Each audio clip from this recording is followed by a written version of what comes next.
Hello everybody and welcome back to OMB Reviews. I am the critic who is a cynic. Hope you're doing well, and today we're doing a box office preview for this upcoming weekend, which sees Guardians of the Galaxy Volume 3 entering into its second week frame, with an estimated $50.5 million expected to come from its domestic second, bringing it close to $200 million domestic, which would be only a 57% drop from week 1 to week 2, which would be probably one of the best holds that an MCU film has had in quite some time. In the era of 65% plus drops for pretty much every single MCU film, some getting up towards 80% of a drop-off, this is definitely a good sign and a sign of life for this film, though I do think that ultimately by the end of its run, it's going to be one of the lowest grossing, if not the lowest grossing, of the entire Guardians franchise. And even though it's likely going to break even and make a little bit of profits, it is still a sign of things to come, I think, for Disney and for the MCU going forward, which is just not a very good look whatsoever. We also have the Super Mario Bros. Movie coming once again into the number 2 spot, dropping only 19% after about 5 weeks of release, which again is very impressive and incredible, bringing that domestic total to over $538 million. So we'll talk about that and some other things as well. Before we go any further, please make sure you smash that like button, light up that fire button if you're watching over, and honestly smash the rumble button as well. Also, make sure that you are subscribed to the channel with the bell notification on. That way you know every live stream goes live on the channel. So as I mentioned, Guardians of the Galaxy expected to make $50.5 million, bringing its total to $198.6 million. Still at over 4,400 screens, a 57% drop from last weekend. So that would be a very, very good number. And if you look at the total numbers right now for the film worldwide, it's actually looking pretty good. Again, for a film that cost $250 million for after its only opening week to be crossing already $300 million is definitely a good early sign. Overall, it's made $329.8 million. And so if it does indeed reach close to $200 million domestically, and we see a similar hold internationally as well, then we could probably see this film get somewhere close to $450 million worldwide by the end of the weekend. And if that indeed holds, that means the film will have easily been able to beat, or at the very least get close to, the entire theatrical run of Ant-Man and the Wasp: Quantumania, which ended up being a pretty massive flop. So, hey, kudos to Guardians, kudos to James Gunn, even though I'm not a big fan of James Gunn personally, and I was not a huge fan of this movie. I can say still, looking at the numbers, being objective on this, hey, things are actually looking a lot better. Some people might be trying to say that this film is a guaranteed flop, that this film is doing terrible. And again, if we're talking about in comparison to the other Guardians movies, again, all the MCU films have not been doing as well as previous MCU films. And I think there's a lot of factors that go into that. I think Disney as a garbage corporation, a lot of things that it's been doing has an impact. I think people being just fatigued by the same storylines and same story arcs over and over and over again is a big part of it too. The one thing that this film has that those other films that have been coming out the last couple years didn't have was good word of mouth, or at the very least, much more positive word of mouth than those movies. And so, because of that, I think we're going to ultimately end up seeing this film do a little bit better than those. And again, I think that ultimately it's going to lead to the film breaking even, and we'll talk about those numbers in just a few minutes. But anyway, good numbers going on right now, and that would be a very impressive hold, again, in comparison especially to the previous Marvel releases, which got closer to 80% of a drop. The Super Mario Bros. Movie making $15 million, adding another $15 million to its domestic run. $538 million is the projected domestic outcome for that movie. Right now, that film is sitting at $1.175 billion, so I think somewhere between 1.2, 1.3 billion by the end of the weekend. So very impressive numbers there. And basically this film is tracking and is dropping in certain markets to the point where I am pretty confident now that 1.3 to 1.6 billion dollar range, which I've been saying now for a couple weeks,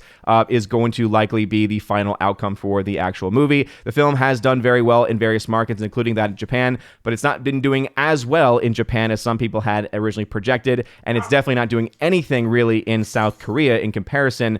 And so I think that my prediction of both markets together combined accounting for, $200 to $250 million tops is likely going to end up happening if it even gets to that. Right now, the only numbers that have been reported from Japan is up to $50 million. Remember that this number is behind, though, so I know that the number in Japan is probably a little bit higher, though not by too much, I would imagine. South Korea is only accounted for $13.5 million. That was updated just the other day. So as you can see from this chart, South Korea really not a factor when it comes to the international numbers for the movie. Japan, though, is still very much in the running. But I think this is also kind of going into those factors I was talking about before about, I think the delayed release release for this movie ended up being a really bad move overall in these countries specifically, because I think that, especially in South Korea, you have a lot of people who probably either were like, oh, this movie came out a couple weeks ago, I don't really have an interest in it at this point.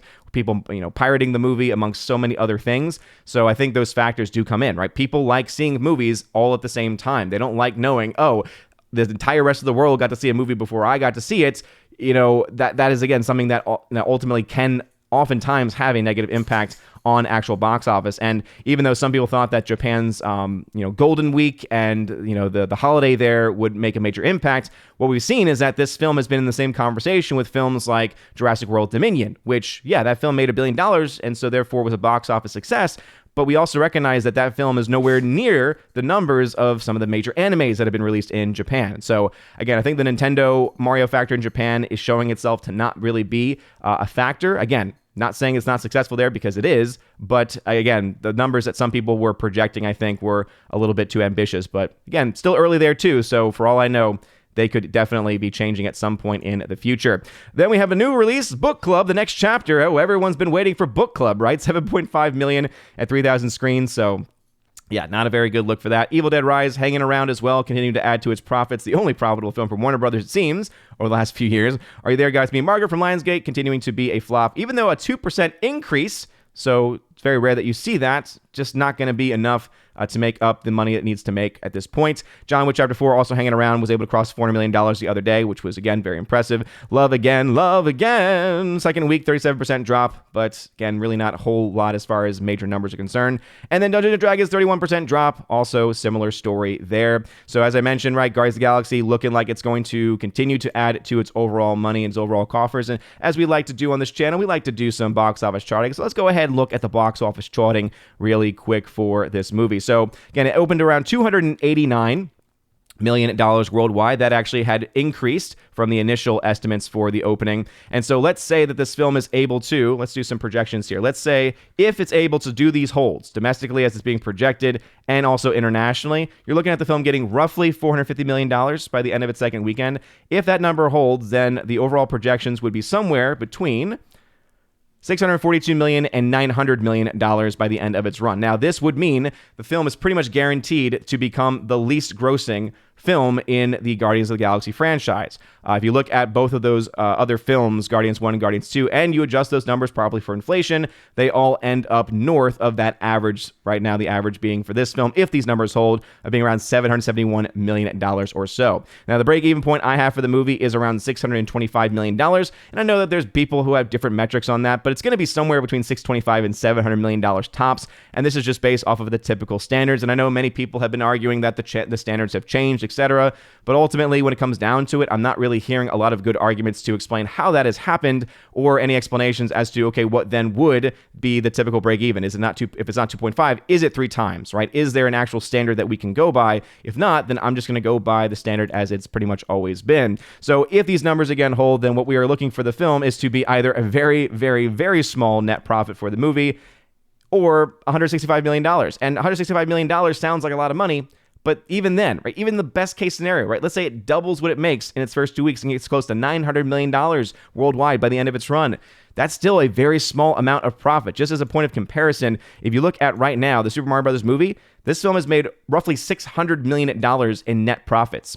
So even if, right, and that's a big if, the film is able to get to this high end of its numbers, that is a very, very low number. That is a very, very low, net total release. Again, if you spend $250 million, and yes, you make your money back, and you make $165 million in net profit, that means what you've made is not enough to pay for the next Marvel movie.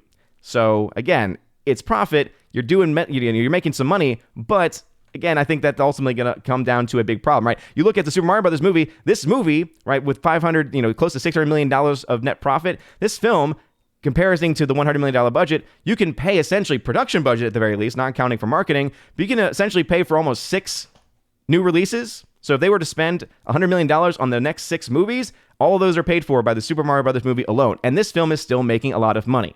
So again, that's only a best case scenario for Guardians, getting to that $100+ million net gain profit, but we'll be following that number, and we'll go ahead and again see exactly what it's able to do. But what are y'all's thoughts? Do you think the film is going to be able to reach $450 million worldwide by the end of this weekend? Again, it seems likely. Again, if that domestic number is indeed accurate and it gets close to 200 million domestic, and we see a similar hold in the international market, then again, 450 seems like a pretty much foregone conclusion. But of course, we all know the market can be rather volatile, and so we'll see just how close it gets, whether it goes over 450 or maybe slightly under 450. Either way, though, it's looking like this film is going to be somewhere around, again, I've been saying this now for the last week or so. I'm thinking right now 650 to 850 million, in somewhere in that range, and that would ultimately put the film at profitability, but not a whole lot, right? If this gets to the 650 number, and that's as far as it gets, even though it could be technically a break even, technically a profitable movie, if you're only making $10 million in profit versus the $250 million you put into your project,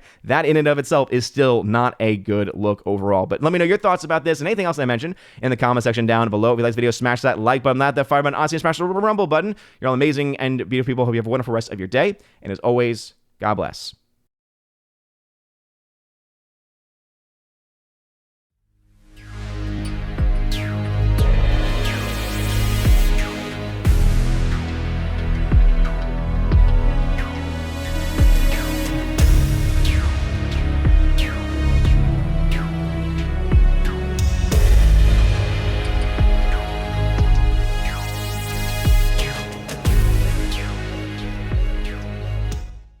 And now for a huge special shout out to all of my patrons at the Keeper of the Bifrost level and above, starting off with my patrons over on Patreon: Father Luca Illich, Hymir Irie Hymason, Garrett Searles, Joe Horn, Jonathan Carney, Orange Chat Reviews, who you can check out over at his YouTube channel, Orange Chat Reviews, Laura, the Modern Major General Story, Rosetta Allen, who you can check out at her YouTube channel of Eagle Rider, and Miss Modern Muses, who you can check out at her YouTube channel by the same name as well. Also to my Subscribe Star peeps, Matt317, check him out over on Twitch, Fast Reaction, The R, Mr. Roy, J-Rod, the Beer Guru, and ZK-Man, you can check out over at xtheboundaries.co. And lastly, to my local supporters, Miss Minnesota Hockey Fan, How About a Hockey Player, J.H. Schwalbach, and Robert Barnes, the amazing lawyer. Thank y'all very much for supporting me at that Keep It the Bifrost level and above. And if you want your name shout out at the end of every video and live stream, make sure to check out the top link in the video description in order to get access to that. Also, there's a level where you get access to an exclusive podcast that I do with my friend John the Flip Flickinger, and also to a giveaways channel on my Discord where you get access to the giveaways of various 4K titles, including right now I've got a 4K Steelbook for Training Day. I got the 7th Seal from Criterion, Plane Trains Automobiles, Kubo and the Two Strings, They Live, Train to Busan, tons of others every single week, every single week. I'm going to stick by that. We're doing this live. I just recently gave away the 3 Steelbook collection for John Wick franchise, the amazing Stash Book Collection version. So if you want to have access to various things like that, hey, check out that top link in the video description below. You're all amazing and beautiful people. Hope you have a wonderful rest of your day. And as always, God bless.